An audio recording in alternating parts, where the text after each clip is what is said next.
¿Me oyen? ¿Sí o no? Sí, profe. Ok.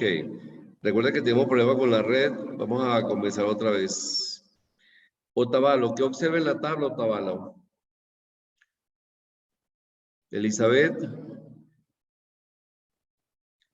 ¿Se retiró? Bien. Quedamos inasistente, Elizabeth. Guerrón, Eric. ¿Qué observa en la tabla, Guerrón? ¿Se retiró, Sí, Guerrón? profe, sí, observo la tabla. ¿Qué observa en la tabla? ¿Cómo se comportan esos precios con respecto a la cantidad demandada de arroz? Que a veces los de la izquierda bajan y los de la derecha suben. Pero ¿qué quiere decir eso? Cuando el precio aumenta, la cantidad demandada disminuye. Esa es la Ajá. observación que le hacemos al comportamiento de la tabla de demanda. Entonces, cuando observamos esa tabla, ahí lo que observamos es que existe una relación entre el precio de un bien y la cantidad demandada de un bien, que es una relación inversamente proporcional. Como lo vemos allí, a medida que sube el precio del bien, el consumidor comprará una cantidad inferior. Eso es lo que le determina el comportamiento de la curva de la demanda. Como lo vemos aquí, aquí observamos, ¿verdad? Que el precio que está en verde va aumentando de 6 a 8, a 10, 12, 15, 16, 19 y 21, mientras que la cantidad demandada de arroz va disminuyendo a medida que aumenta el precio. Quiere decir que hay una relación inversamente proporcional entre el precio del arroz y la cantidad demandada del bien. Fíjense que aquí, como lo vemos aquí en la tabla, a $6 se compramos 10 libras de arroz, a $8 compramos 9, a $10 compramos 8. Por lo tanto, a medida que el precio va aumentando, la cantidad demandada va disminuyendo. Es lo que observamos a nivel de la gráfica. Y ello es lo que contempla que la curva de oferta de demanda tenga una pendiente negativa. Esta es una pendiente negativa. ¿Qué implica ello? Que hay una relación inversa entre precio y cantidad demandada. A $21 demandamos 3 libras de arroz. A $19 demandamos 4 libras. Que si a medida que el precio va disminuyendo, la cantidad demandada va aumentando o viceversa. Si el precio va aumentando, la demanda de arroz va disminuyendo. Eso es lo que interpreta la curva de la demanda. ¿Alguna pregunta, alguna duda? ¿No? ¿Sí o no? ¿No hay preguntas? ¿Me oyen? No, profe. Ok, gracias. Entonces, este proceso indica que la cantidad demandada está relacionada negativamente con el precio del bien. Hay una relación negativa entre el precio y la cantidad demandada. A medida que el precio aumenta, la cantidad demandada disminuye o viceversa. A medida que el precio disminuye, la cantidad demandada aumenta, manteniéndose todos los demás factores constantes. ¿Qué quiere decir que todos los demás factores constantes? Que no, ahí no influye ni la inflación, ni influye los gustos y la preferencia de los consumidores, ni las expectativas de los consumidores, ni tampoco el precio de otros bienes, ya sean complementarios o sustitutos. Ahora, ¿por qué ocurre esta relación inversamente negativa entre precio y cantidad? Se debe a dos efectos. El primer efecto es el efecto sustitución. Esto quiere decir que cuando sube el precio del arroz, este puede ser sustituido por algún producto más barato. Puede ser por la harina o por la avena o por otro cereal. Ese es el efecto sustitución. Y el efecto renta significa que si el arroz aumenta de precio, pero no aumenta mis ingresos, baja el poder adquisitivo y por lo tanto la demanda de ese bien. Cuando sube el precio del arroz, pero no sube mi ingreso, yo no puedo comprar 1 kilo de arroz, ya compraré medio kilo de arroz. O no compraré 1 libra de arroz, sino que compraré media libra de arroz. Entonces, esa variabilidad de precios con respecto a la demanda se debe a estos dos efectos, que yo puedo sustituirlo por otro producto más económico, ¿cierto? Avena, harina, otro cereal. Pero también yo puedo decidir comprar menos arroz, porque el precio sigue aumentando. Esos son los efectos que inciden directamente a nivel del precio de los productos. Ahora, ¿qué factores determinan la demanda de un producto? ¿Qué factores determinan que yo compro un producto u otro producto? Además del precio de un bien, la cantidad demandada también depende de otros factores. El factor más importante, el cual depende del precio de un producto o la demanda de un producto, perdón, es la renta, el ingreso de los consumidores. Por lo tanto, si se reduce el ingreso, tendré menos para gastar, por lo que tengo que disminuir la demanda de consumo. ¿Ok? Cuando se reduce cuando se reduce el ingreso, disminuye la demanda. Y entonces debo decidir o comprar otro producto sustituto o comprar menos de ese producto.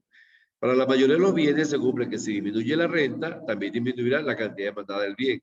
Entonces se le denomina bienes normales. Quiere decir que los bienes normales se compran cuando se reduce el ingreso del consumidor y por lo tanto tengo que comprar menos cantidad del bien. Ese con respecto a la renta. Otro factor, otro determinante, es el precio de otros bienes. Por ejemplo, supongamos que baja el precio de las lentejas y los garbanzos, productos que se pueden sustituir por arroz o se pueden consumir por arroz. Por lo tanto, cuando el precio del arroz aumenta, yo puedo comprar lentejas y garbanzos porque su precio es mucho menor.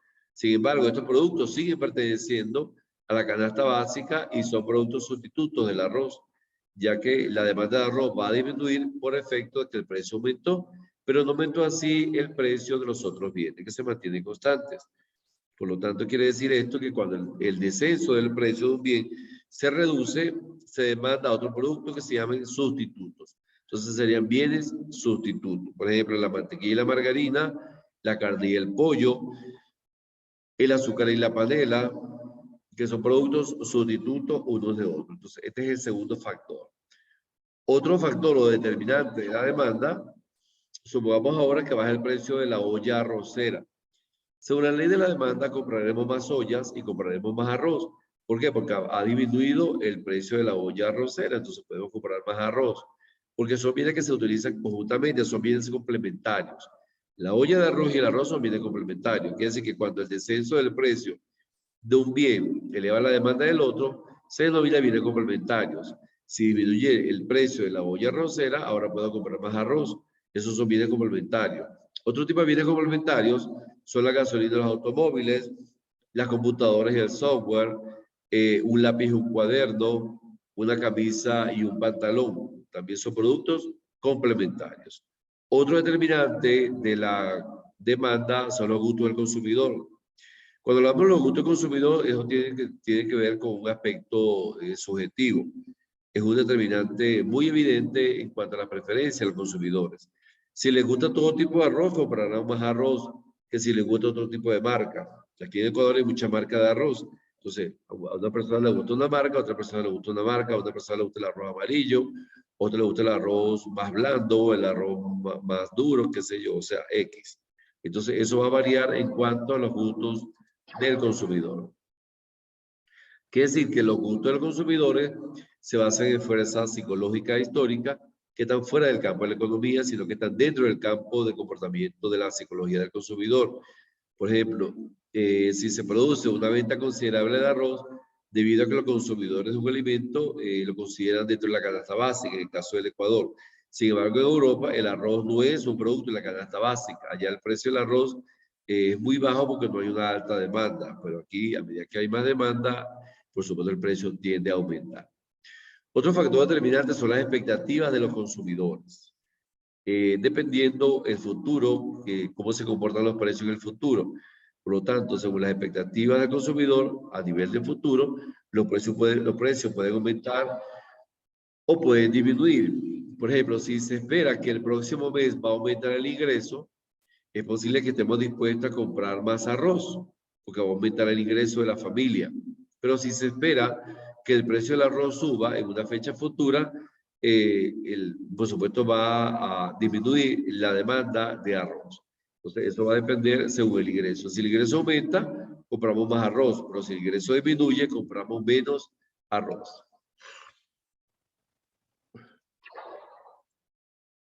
¿Alguna pregunta con respecto a los factores determinantes de la demanda, Almeida? ¿Alguna pregunta? Economista, yo Ok. recién me pude conectar porque no me dejaba. Bien. Los compañeros, ¿alguna pregunta, alguna duda? ¿Sí o no? ¿Sí o No, no? economista. Ok. Entonces podemos recapitular que la demanda está compuesta por la cantidad demandada. ¿Qué es la cantidad demandada? La cantidad de un bien o servicio que los compradores quieren y pueden comprar a diferentes precios establecidos. Por lo tanto, la cantidad demandada va a estar en función del precio. O también podemos decir que la cantidad demandada depende del precio. La cantidad demandada va a ser la variable dependiente y el precio va a ser la variable independiente. Otro elemento de la demanda es la ley de la demanda. Esta ley establece que manteniendo todo lo demás constante, la condición ceteris paribus, la cantidad demandada de un bien disminuye cuando sube su precio y viceversa.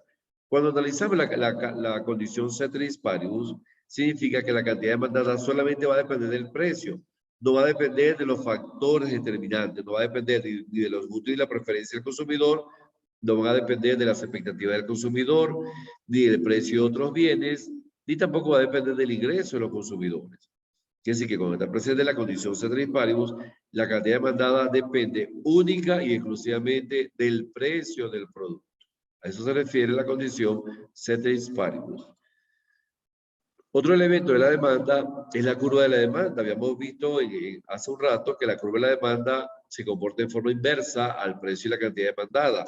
Esa curva de demanda va a depender de que si el precio aumenta, la cantidad demandada disminuye, y si el precio disminuye, la cantidad demandada aumenta. Por lo tanto, cuando se grafica la curva de la demanda, este gráfico relaciona el precio de un bien o un servicio y su cantidad demandada. Ocurre una relación inversa entre precio y cantidad. Por ello, dicha curva tiene pendiente negativa similar a las curvas de indiferencia. Es decir, que la curva de demanda tiene una característica similar a las curvas de indiferencia. Tal como lo vemos a continuación. Habíamos visto esta tabla, ¿ya? Ahí observamos que la cantidad demandada depende únicamente del precio, según la condición ceteris paribus. Existe una relación inversamente proporcional entre precio y cantidad. Vemos que el precio del helado va aumentando y la cantidad de helado va disminuyendo, ¿verdad? Entonces, esta es una relación inversamente proporcional. Si lo vemos a nivel gráfico, aquí observamos que también un descenso en el precio determina un incremento en la cantidad demandada. De allí que la curva de la demanda tenga pendiente negativa, dada su relación inversa entre precio del helado y cantidad demandada de helado. Entonces, a medida que el precio disminuye, la cantidad demandada aumenta, o viceversa. Si el precio aumenta, la cantidad demandada disminuye. Esa es la relación de la condición ceteris paribus. ¿Alguna duda, alguna pregunta? ¿Sí o no? ¿No? Bien. Existen dos tipos de demanda, la demanda individual y la demanda de mercado. En macroeconomía conocimos la demanda de mercado como demanda agregada. Por lo tanto, la demanda individual es la demanda de un bien o de un servicio por parte de una persona. Así que esta es la demanda de una persona, de un consumidor. Pero si aglutinamos un grupo de consumidores, se forma la demanda del mercado. Y la demanda del mercado no es más que la suma de todas las demandas individuales de un bien o un servicio. Quiere decir entonces que la demanda de mercado va a ser igual a la sumatoria de la demanda de Pedro, de la demanda de Juan, de la demanda de Álvarez, de la demanda de Steve, la demanda de Michelle, etcétera, etcétera. Eso es lo que conocemos como demanda de mercado, cuando se suman todas las demandas individuales a nivel nacional o a nivel de la demanda agregada. Como lo vemos aquí, aquí está el precio del helado y tenemos las demandas individuales de Catalina y de Nicolás. Si sumamos esas demandas, nos va a dar la demanda de mercado de Catalina y de Nicolás. Por lo tanto, a un precio de 0 se demandan 12 helados y 7, Catalina demanda 12 helados y Nicolás 7. Cuando el precio sube, Catalina consume 10 helados y Nicolás 6. La demanda del mercado será 16. Si el precio sigue subiendo, por supuesto, habrá menos consumo de la demanda de Catalina y la demanda de Nicolás, y la demanda de mercado, por supuesto, tendrá también a disminuir. Entonces, eso es lo que conocemos como demandas individuales, y la suma de ellas me da la demanda de mercado. Como lo vemos aquí.